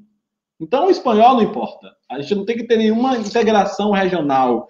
Veja que a gente continua fazendo política desse jeito, né? A maioria dos nossos políticos acha que nossa relação tem que se dar com países como Estados Unidos, que tem que ter alguma relação, sim, mas a nossa maior relação é com quem tem uma história muito parecida com a nossa, com muitas diferenças da nossa. Então, não só o espanhol, mas, por exemplo, veja você, a gente tem mais de 205 línguas indígenas no Brasil, ignoradas, né? Onde a gente precisa de absoluta pesquisa. Temos línguas africanas que chegaram ao Brasil, dos grupos banto como Kikongo, Kibundo, que precisamos trazer o estudo delas para a gente pensar, inclusive, como nós falamos muito essas línguas, né? A gente não acha, parece que estou falando uma coisa que eu inventei ontem, mas tem muita gente que estuda isso no Brasil, a descrição dessas línguas, pensando esses troncos, e precisamos trazer essas outras línguas modernas, que são línguas pensando na experiência desses povos que falam línguas modernas. O inglês é uma língua que o capitalismo neoliberal escolheu para ser a língua monolíngue do mundo. Então, não por acaso, esse monolinguismo, Fabiano, é genocida, é epistemicida e é linguicida. Ele serve a um linguicídio onde nós cada vez menos falamos línguas na sua diversidade, sendo que nós temos práticas de diversidade translíngue, digamos assim, né? Um translinguismo, que na verdade significa no trânsito do lugar onde eu estou para uma transição onde eu sempre estou praticando a linguagem como corpo. A linguagem é o corpo, a linguagem é o ato do corpo. Então eu também protestei contra o fim da língua espanhola, e não com viés corporativista, mas com um viés de que nós precisamos, primeiro, tirar essas línguas estrangeiras como línguas mandatórias, obrigatórias, digamos assim, nas escolas, e colocá-las como na sua diversidade, várias línguas, inclusive as línguas dos nossos povos originários, negros e indígenas. Ok, Gabriel. De novo, a Fabiana, eu não vi que na sequência era ela ainda, ela pergunta aqui, já existe algum manual linguístico ou dicionário de português? Existe algum linguista brasileiro que estude essa temática? Me interessa em conhecer. Existe uma pesquisadora, primeiro, quem começou a falar de português no Brasil foi Lélia Gonzalez, né? Professora da Pontifícia Universidade Católica do Rio, fundadora do Movimento Negro Unificado, amiga teórica, militante, maravilhosa, Lélia Gonzalez, publicou ensaios, na maioria das vezes, na vida, livros ensaísticos, né? E Lélia abordou primeiro o português baseado na experiência da corporeidade negra, inclusive elaborando sobre temas como rotacismo e harmonização vocálica. Mas quem se debruçou no campo da linguística sobre isso mais recentemente, foi uma pesquisadora branca chamada Ieda Pessoa de Castro, que fez doutorado no Congo, na República Democrática do Congo, e ela fez doutorado pensando a experiência dessas culturas Jeje-Nagô para o português brasileiro, onde ela vai falar de português afro-brasileiro. Ela não dá o mesmo nome que Lélia Gonzalez. No livro Racismo Linguístico, eu faço uma assimilação entre as duas, não trazendo aqui que alguém está comprovando a teoria de Lélia Gonzalez. Vejam bem, o Brasil é um país de teóricos e teóricas, que teorizam com o próprio corpo. Por exemplo, é o caso da experiência de Paulo Freire, que muitas vezes nós trazemos, mas muitos freirianos acabam levando a uma precipitação, digamos assim, do papel da escola, mas a experiência é muito importante de teoria, onde a pesquisa vem da sala de aula, da educação popular. Lélia Gonzalez, com seu viés internacionalista, antissexista, antirracista, da sua excelência gigantesca, né, pensando multilateralmente a experiência dos povos negros brasileiros, a fundação dos movimentos negros, e nós temos que valorizar essa importância. Mas, se você quiser pesquisar mais sobre isso, tem a professora Ieda Pessoa de Castro, e tem vários outros nomes aí estudando promissores sobre isso, né? Tem um menino lá do Rio de Janeiro agora, que está fazendo doutorado, do meu grupo de pesquisa, Davidson Alves, está fazendo doutorado sobre contato linguístico, né? Pensando temáticas similares, né? E é importante que a gente tenha mais gente. O fato de não ter também significa um grande problema, Natália. Fabiana, significa que a gente, na verdade, tem uma linguística que está pouco interessada em remontar essa genealogia. Então, fica com Ieda Pessoa de Castro, né? Mas tem outros pesquisadores que já abordaram, né? Outros pesquisadores brancos, né? Como Rosa Virginia de Matos Silva, Dante Lucchesi, Marcos Bagno. Muita gente, antes na linguística brasileira, abordou de maneira até en passant esse tema. Então, você pode consultá-los, e para consultar o pré-português, mais especificamente, seria interessante consultar tanto Lélia Gonzalez quanto Ieda Pessoa de Castro. Ok. Gabriel, agora a pergunta é do Marcos aqui, Marcos Assis Lima. Ele pede que você fale sobre a ressemantização do pajubá, oriundo das comunidades de candomblé. Como se dá, já que muitos desses termos são de origem queto, banto, etc. Então, na minha fala, eu abordei rapidamente, na verdade, eu mudei um pouco minha fala, porque eu ia fazer hoje, da minha fala, um exercício que eu tenho feito nas falas, que vou escrever textos, eu tenho usado as falas como ensaio dos textos que eu vou escrever. Então, eu ia fazer uma crítica ao pajubá, né? E a minha crítica ao pajubá, depois eu pensei, não, a gente está falando de um momento que é de construção para desconstrução, né? Ou seja, é preciso que haja um momento aqui também de reconstruir essa genealogia para desconstruir. O pajubá, ele é ressemantizado, essas línguas são ressemantizadas de diversas formas, de maneira que elas, Marcos, elas são, muitas vezes trazem, como eu disse, propostas na sua composição que trazem o deboche, né, que, como eu disse, tem uma importância africana muito grande, é africano na sua essência, né? Mas, por outro lado, traz logofonocentrismos, ou seja, as marcações logofonocêntricas, porque o próprio pajubá também vem de uma miscigenação com as línguas indígenas, vem de uma miscigenação com termos regionais, né? Se você for olhar, há um pajubá regionalmente, né? O pajubá que é falado em cada região, em cada localidade. Então, a gente não precisa falar de sistema linguístico tal como coisa nacional, mas essa ressemantização, ela tanto traz o deboche, né? Quanto que também está lá, não está no terreiro, está nas nossas entidades de terreiro, está nesses seres, mas também traz um logofonocentrismo, onde gênero é entendido ali dentro de dados nomes que muitas vezes vão significar corpos a partir de concepções modernas, ocidentalizadas que a gente vem a ter. Então, a minha preocupação hoje não foi nem com essa ressignificação, digamos assim, que mistura as línguas de Nagô com digamos assim, o mal-estar da cultura ocidental do ponto de vista da sexualidade, da patriarcalidade, porque o branco patriarcal é mal resolvido por sua natureza, né? Ele é mal resolvido, ele vem de processos mal resolvidos. O processo de padronização dele gera o que Alberto Guerreiro Ramos chamou de racismo como patologia do branco. O racismo como patologia do branco é a construção desse processo do branco ser mal resolvido com a sua própria identidade. Ele também, em diáspora, constrói essa identidade, mas essa ressemantização ela tem sido usada para resistência com o próprio corpo. Então, vários dos termos que nem eram usados tal qual, por exemplo, nas comunidades africanas, passam a ter ressemantizações fonocêntricas, né? Fonocêntricas do ponto de vista da concepção, da inscrição da língua.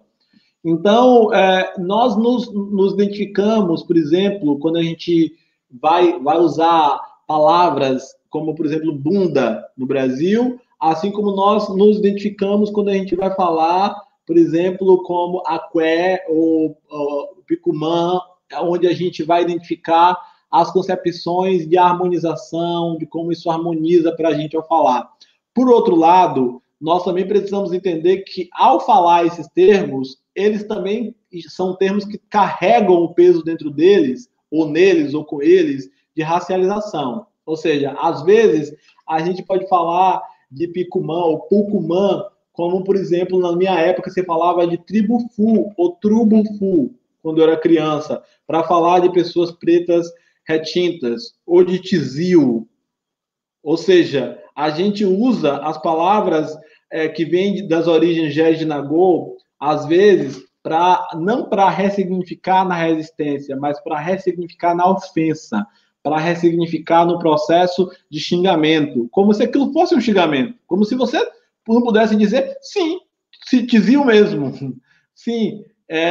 Ou, por exemplo, um desses termos que vem, na verdade, não necessariamente só da cultura pajubá, que me incomodam muito, é como nós chamamos o homem preto retinto. Tem um nome que eu não consigo me recordar agora, que é um nome que nas culturas LGBT se usa para chamar o homem preto retinto. E dia desse, falando com um colega, eu vou tentar lembrar no intervalo das perguntas, falando com um colega, e eu fiz questão de relembrar ele, né, ou alertar, ou trazer esse termo, né, falando desse homem. São termos que normalmente nós, nesse espaço de militância do movimento negro, nós não usamos porque nós achamos termos que são muito ofensivos. Ou seja, muitas vezes esse pajubá pode ser usado pelas gays brancas no sentido de humilhação.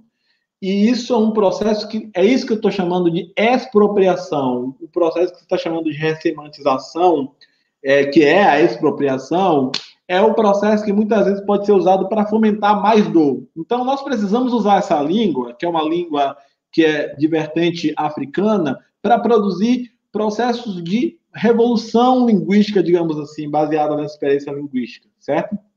Então, seria isso. Se alguém quiser me lembrar aqui no chat, ou também aqui no chat privado, esse termo que é usado normalmente contra homens pretos, né, como se chamam de homens pretos, por favor, me lembrem. Queria aproveitar para mandar beijo aqui para Jefferson Campos, que é um pesquisador que vai publicar agora um livro ótimo sobre questões LGBTs e pessoas negras, identidades no campo da linguística, e Nara Rodrigues, Ricardo Freitas, enfim, depois vou mandar beijo para mais gente. Mas, enfim, é isso. Gabriel, o André está apontando aqui que ele escreveu aqui o termo Cafuçu. Muito obrigado, André. Eu não lembro. Eu estou muito velho, gente. Está falando de 80 anos, no corpo de 29. Cafuçu. Pois é. Mas, seguindo aqui, a Amanda, ela pergunta, gostaria de saber mais sobre referências que trazem interseções entre a questão LGBT e negritude. Pois é, podia dizer que Jefferson talvez seja a melhor pessoa, Dani Jesus também, que são pessoas que têm falado de masculinidades LGBTs, frente às LGBT-fobias. Eu posso falar muito e teorizar muito a partir do meu corpo, né? Não a partir da minha pesquisa de doutorado ou de mestrado, mas a partir do meu corpo, pensando nas experiências que eu já tive e tenho, por exemplo, em espaços LGBTs, desde boates, a saunas, a aplicativos, né? Nesses espaços como um todo, essas experiências são experiências, às vezes, de fetichização, são experiências de abandono e são experiências de horror. São experiências onde, por exemplo, os órgãos sexuais são fetichizados o tempo inteiro, como se isso fosse uma presença natural da fenotipia desses povos oriundos de uma miscigenação, né, que trazem consigo os traços negroides e que são identificados como negros e negras socialmente, e pensando esse espaço como um espaço onde nós já tivemos trabalhos fundamentais, como o trabalho feito na UFBA sobre banheirões, né, trazendo relações possíveis, ou então os trabalhos das nossas entidades nacionais, né, que vêm produzindo relações importantes, como a ANTRA, como a UNA LGBT, que vem produzindo aqui discussões importantes entre negritudes, no plural, e LGBTs, também no plural, né? Essas relações são possíveis porque a gente precisa pensar os LGBTs brasileiros na sua historicidade atual como oriundos de uma crença que o negro, que as pessoas negras no Brasil, de maneira geral, não puderam ter. Não porque elas não quisessem, mas porque a pobreza extrema atribuída a esse grupo historicamente, baseada na ausência total de direitos e no genocídio dos jovens, dos homens negros, sobretudo os homens negros, são a principal política de genocídio no Brasil, tendo como foco um genocídio e a miscigenação em conjunto da eliminação desses grupos. Mas os LGBTs, muitas vezes, podendo ter acesso a esses capitais culturais que dão uma certa presença de liberalidade dos corpos, que, na verdade, muitas vezes vai sendo vista como um espaço de representação liberal, quando, na maioria das vezes, é um espaço de condição, e condição vista como fronteira. Então, eu colocaria como uma grande diferenciação entre os dois casos a ideia de que as pessoas negras no Brasil, em sua maioria, não puderam ter uma experiência sequer liberal, onde elas pudessem ser seduzidas, digamos assim, os diversos grupos negros, ser seduzidas por um liberalismo que, na verdade, ele só existe no papel. As pessoas LGBTs, sobretudo as brancas, que passaram por esses exercícios, elas muitas vezes têm pensado sexualidade como um exercício da libertação, da identidade individual, onde normalmente não se tem visto um exercício coletivo, ainda que com a importância dessas pautas, digamos assim, trazidas pelas comunidades e organizações, mas com diferenças internas. Por exemplo, os grupos trans são grupos normalmente que estão ali também numa fronteira da condição. Os homens gays, que normalmente são os brancos, homens gays brancos, normalmente são vistos como padrões, né, de homens numa dada sociedade, tanto por mulheres quanto por outros homens, normalmente facultam a si próprios uma ideia de formatação, de performatividade, onde muitas vezes podem coabitar um espaço tanto cis heteronormativo, quanto também ir para um espaço que seja um espaço LGBT. Quando, na verdade, o corpo negro, e sobretudo nas bichas pretas POCs, não tem essa referência, não tem essa possibilidade, muitas vezes forjado numa feminilidade que é africana, que não fazia diferença de gênero tal qual nós fazemos. Lembrando o trabalho de Oyeneque Olumide, essa distinção de gênero tal qual nós fazemos, homem e mulher, são distinções que só fazem sentido para o Ocidente. Ou seja, aliás, o próprio mundo antigo europeu, nas teorias platônicas, aristotélicas, socráticas, tem visões sobre isso, tem teorizações, como é o caso do famoso texto do Banquete de Platão, e é o caso também das nossas discussões do mundo antigo africano, sobretudo quando a gente pensa as experiências de que no mundo africano, o homem e mulher, na verdade, as atribuições do que era homem e mulher estavam ligados muitas vezes à descrição,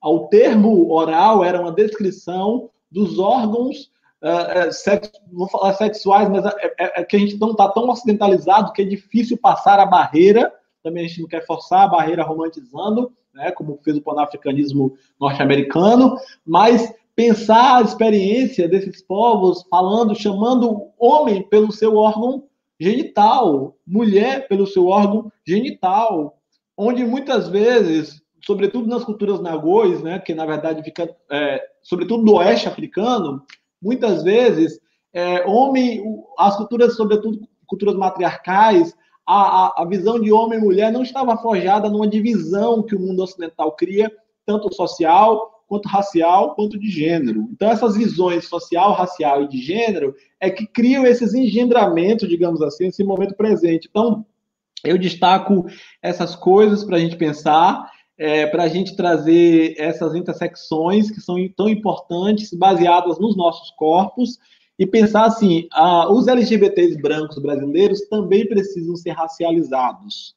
A bicha branca brasileira é aquela que parece não se importar com nenhuma outra agentividade a não ser a dela naquele momento de pegação, naquele momento onde ela está pegando, naquele momento onde se está exercendo alguma afetividade, naquele momento onde no mundo branco confortável se está vivendo, se está reinando. Com isso, não quero dizer que as pessoas brancas têm que servir como salvadoras das pessoas negras, mas dizer que as pessoas brancas têm esse espaço de privilégios e as pessoas negras estão no espaço de condição, de fronteira, onde elas têm que conviver, digamos assim, com muitas vezes um espaço de solidão, muitas vezes o que a comunidade LGBT entende como resto, lembrando minhas conversas com o presidente da União Nacional LGBT, da qual sou filiado também, Andrei Lemos, que é uma bicha preta também, uma bicha preta sergipana.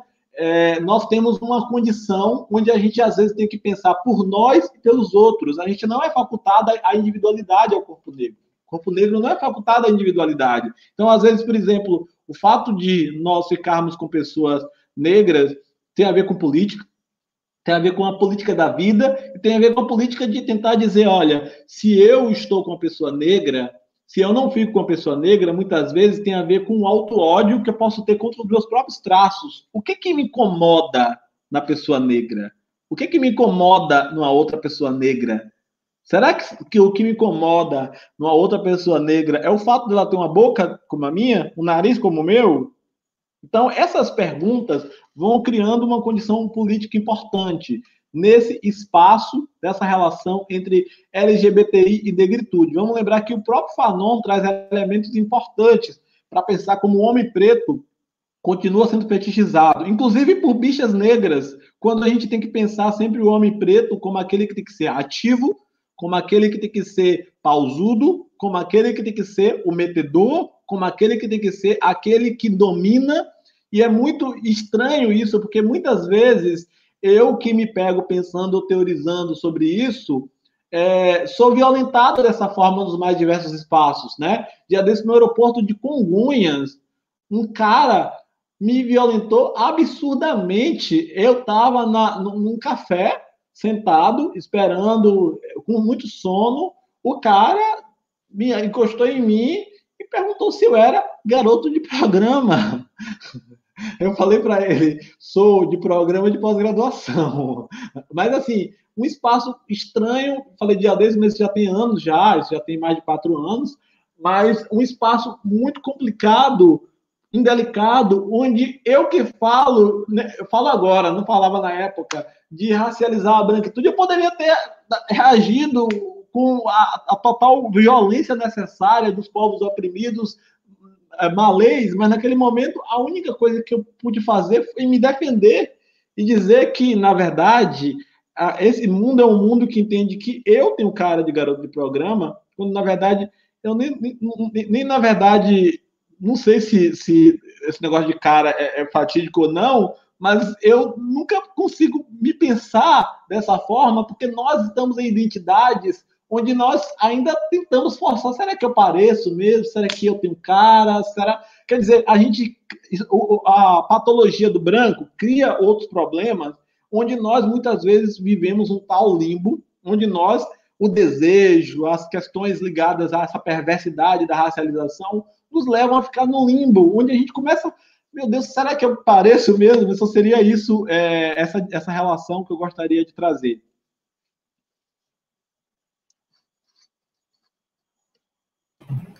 Ok, Gabriel, vamos fazer a última pergunta aqui para você e depois a gente vai para os encerramentos. Aqui a pergunta do André Mitidieri. Ele diz o seguinte: saúdo ao Molu, me encanto com a forma como você traz o orixá para o seu discurso, no respeito aos seus mais velhos, e pergunto se a quebra do segredo não era utilizada como tática mútua entre dissidentes sexuais para que a polícia não compreendesse a língua assim interposta contra o sistema.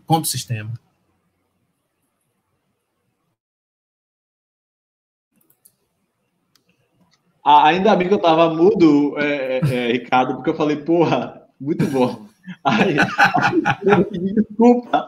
Aí depois eu percebi que estava mudo. Eu falei, não. Saúde do Mulu também. Eu falei, porra, muito bom. E aí depois eu pensei, sim, saúde do Mulu também. Eu acho que é isso, essa dimensão que você traz é importante, porque no caso das travestis negras perseguidas pela polícia, no caso de São Paulo e da legislação, não se trata, portanto, de uma quebra de segredo pela quebra, né? Não se trata de uma coisa que me incomoda muito atual nos linguistas e antropólogos, né? Até que na UFSB, né? Que dia desses um colega, né? Eu fiz uma discussão sobre Patio Han e com linguistas e aluno, botei um aluno também em Pataxó, e o colega disse: você sabe que eu já tentei trazer eles para dar aula da língua deles aqui na universidade, né? E eles não quiseram. Ele foi muito revoltado. E eu disse assim: você sabe que isso é proposital, né? Ele ficou sem saber por quê. Porque para as pessoas brancas, por que alguém não aceitaria dar aula de sua língua? Todo mundo quer que sua língua seja disseminada. Todo mundo quer levar a sua... Nem todo mundo, né? A língua talvez seja tudo que você tem para você existir, coexistir. Então, na verdade, você não existe, você coexiste sempre, né? Porque a gente não faz separação de corpo e mente. A gente não faz separação de corpo e natureza, né? Ou seja, ter respeito aos mais velhos significa que eu estou pensando essa imanência do mundo que me gerou. E o mundo que me gerou significa que vem mais mundo depois de mim. Então, assim, eu não posso querer ser a verdade não replicável. E aí as travestis negras, que trazem essa linguagem entre elas, traz a linguagem de saber que ali naquele momento, tal como os malês na Bahia em 1835, 36, eu nunca lembro qual o ano da revolta dos malês, enfim, ou então em 1798, com a revolta dos búzios, você estava lidando com o monolinguismo dos brancos. Então, as nossas experiências do candomblé, talvez uma das coisas que faça com que o candomblé resista tão bravamente às culturas totalitárias, digamos assim, de intolerância religiosa, de racismo religioso no Brasil, seja justamente o fato de muita gente não entender o que é isso. Ou seja, precisamos agir como as travestis negras para muita gente não entender o que é isso. Muita gente não tem que entender o que é isso. E quando eu disse que eu formatei, Ricardo, minha fala para fazer uma crítica ao Patio Han, é porque quando eu vi o Jubá do Enem, da forma como eu vi no Enem, eu fiquei muito preocupado. Eu fiquei extremamente preocupado. E eu fiquei preocupado porque era a língua dessas manas pretas de rua, que fazem parte dos nossos povos de rua, da imensidão do que é a rua, da imensidão do que é o beco, da imensidão do que é a encruzilhada, do espaço que não se pode pensar, porque hoje muita gente tem pensado de maneira, me revolto muito, de maneira muito ou ingênua, ou apressada, ou romântica, encruzilhada, como se a encruzilhada fosse necessariamente um espaço de bondade ou de maldade, essa divisão e essa fixação nós não fazemos, como espaço de resistência. Então, assim, a gente não pode simplesmente ensinar uma língua de resistência da totalidade de uma língua ocidental.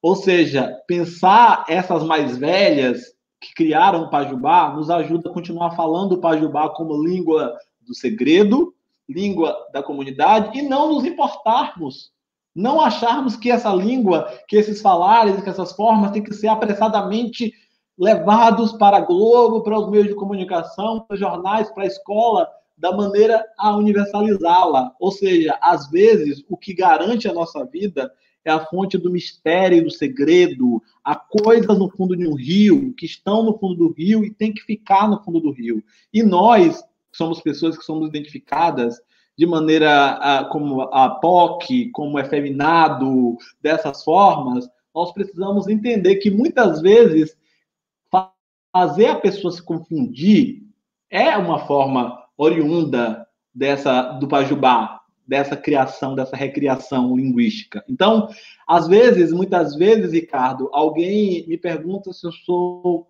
efeminado, né? Agora não que eu estou namorando, mas quando eu estava mais em aplicativo, se você é efeminado. E eu perguntava, o que é efeminado? Aí a pessoa tinha que explicar o que era efeminado. E o que muitos chamariam de maiêutica, na verdade, na verdade, eu fazia a pessoa cair na própria inscrição dela, racializar o espaço dela, digamos assim, fazendo uma analogia com a racialização, para ela cair na real de que muitas vezes o que ela está chamando de efeminado é ela. É ela que ela está chamando de efeminado. O que ela acha que é macho, a concepção de macho, a fêmea e o macho estão ali juntos no corpo dela, sem uma dada separação. Então, o Pajubá faz isso, ele não faz uma separação no sentido ocidental, mas traz, então, o respeito. Então, eu acho que o Pajubá, do ponto de vista das travestis negras, não desrespeita esse espaço do mistério do segredo. Traz com veemência o espaço do mistério do segredo para a resistência, para uma linguagem entre si, para um código que deve ser falado de maneira finita. Essa palavra é muito legal, finita. Finita significa que isso vai ter um fim. Em algum momento, nós não vamos falar mais. A gente vai falar só o que a gente quiser. Muitas vezes eu me pego nessa rebeldia. Eu dei uma entrevista que não saiu publicada, né, para um jornalista de desses. E foi interessante a experiência, porque esses jornalistas dos canais grandes, eles querem que você fale o que ele quer ouvir. Só que eu quero falar o que eu quero falar. E aí entra o problema. Se você quiser ouvir o que eu quero falar, você ouça. Senão, eu vou falar o que eu quero falar. E aí, assim, é exatamente isso que o Pajubá representa. O segredo, a gente falar o que a gente quiser falar, até onde a gente quiser falar, para resistir com o nosso corpo. Ok, Gabriel. Obrigado. Então, nós não temos mais perguntas, encerramos por aqui. Eu te agradeço imensamente por você ter participado aqui, ter respondido as questões, inclusive a minha. Agradeço a participação de todos aqui que estão presentes, nos assistindo você. E agora eu vou passar mais uma vez, desculpa, eu vou só agradecer a Marcos Assis Lima, do Lalides, a UESB, né? A gente está sendo transmitido aqui pelo canal da UESB, né? Do Lalides da UESB. André, meu amigo André, dizer que é muito importante ter vindo aqui hoje e dizer que eu já tinha dado, com essa minha trajetória nova, de pesquisador. Então, mais uma vez, lembrando que muita gente, inclusive você, já pisou esse espaço, é uma conferência de encerramento. Eu estou de mudança e eu adiei essa mudança para estar aqui hoje. Já tinha me comprometido e foi muito importante estar aqui hoje com vocês. Muito obrigado por tudo. Ok, Gabriel. O Marcos pede que nós fiquemos na sala até encerrar a transmissão, certo? Então, eu vou passar aqui a bola para ele toca para...